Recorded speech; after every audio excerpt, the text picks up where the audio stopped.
por que me desamparaste? Era o preço do nosso processo. 3h, Paulo diz que o aguilhão da morte é o pecado. Aí a morte olha para Cristo e vê Ele repleto com os nossos pecados, os nossos processos. Aí ela diz, já peguei todos, agora eu pego Ele e desce. E 3h, pelos nossos processos, Ele é morto. 4h Ele está morto, pendurado numa cruz. E a oposição, a acusação, já contando com a vitória.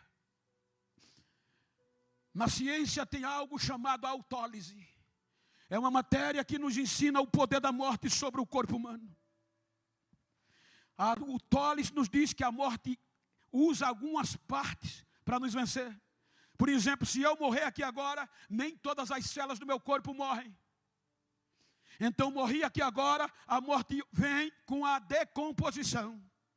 A decomposição vai rastrear eu do pé à cabeça. Encontrou engano, encontrou mentira, encontrou pecado, ela entra.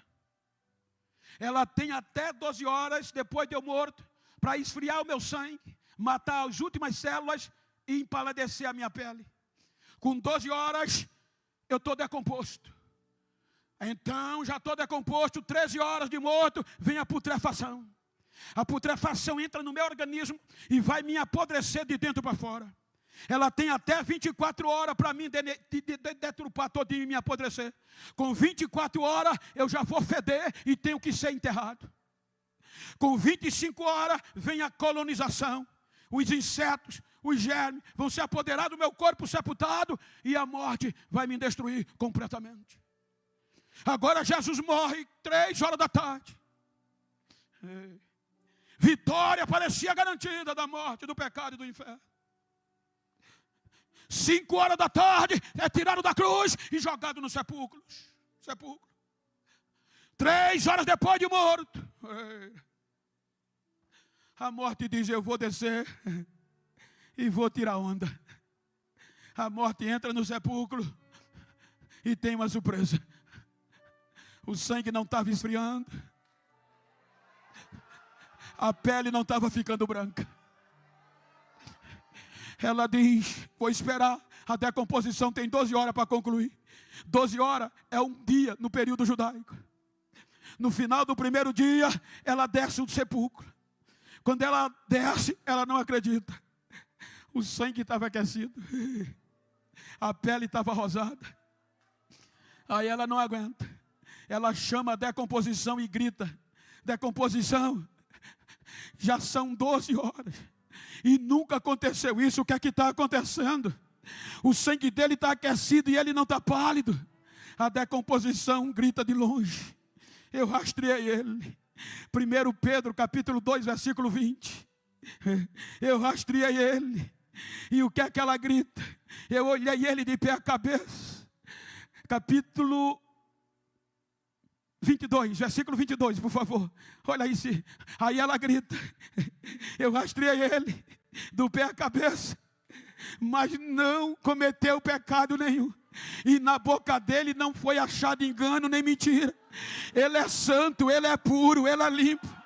Porque a Bíblia diz que o nosso processo terminou na cruz. O nosso pecado ficou na cruz. Quando ele desce, já é o advogado vencedor. Sem pecado, foi tentado, mas em tudo ele venceu, sem pecado.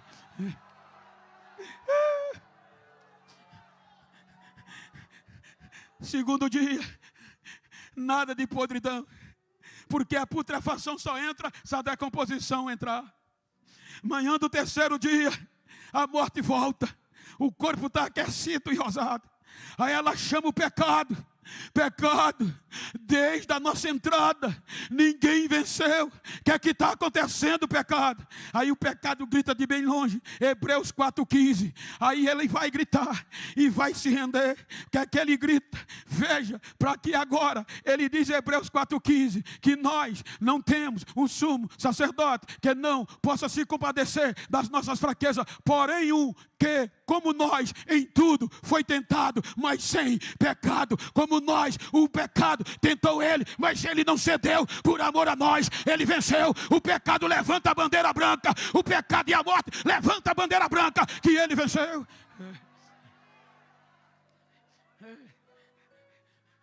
O Salmo 24 é lindo. Quando um vencedor vencia um rei vencedor, vencia o seu oponente, ele descia no poder do vencido, tomava a coroa, tomava os despojos e dava ordem ao mensageiro: volte para a nossa cidade e anuncie que levante os portões, alargue os portões, que nós vencemos. Porque na antiguidade, quando o rei vencia, que voltava vencedor com os despojos dos inimigos e a coroa, por mais alto que fosse o portão e mais largo, não caberia a sua glória. Aí agora ele desce e diz a Bíblia: toma o poder da morte, do pecado e do inferno. Toma os despojos das almas, prega e grita lá embaixo: quem estiver em mim agora, a partir de agora, não vem mais para cá. O caminho agora é para cima. O caminho agora é para cima. Ele vence, toma o poder. Terceiro dia de manhã, aí Maria Madalena, preocupada com o resto mortais, pega o bálsamo e vai direto para o sepulcro. Quando entra, está vazio, só está os lençóis, o choro, o desespero. Os anjos vêm: mulheres, porque vocês estão procurando entre os mortos aquele que já voltou a viver? Ele não está mais aqui, ele já ressuscitou. Ei, pentecostal, cheio de unção, balança esse pentecostal que está ao teu lado, se você pode, e diga a ele: levante a cabeça, independente da circunstância, ele continua vivo, ele continua vivo, ele continua vivo, ele continua vivo.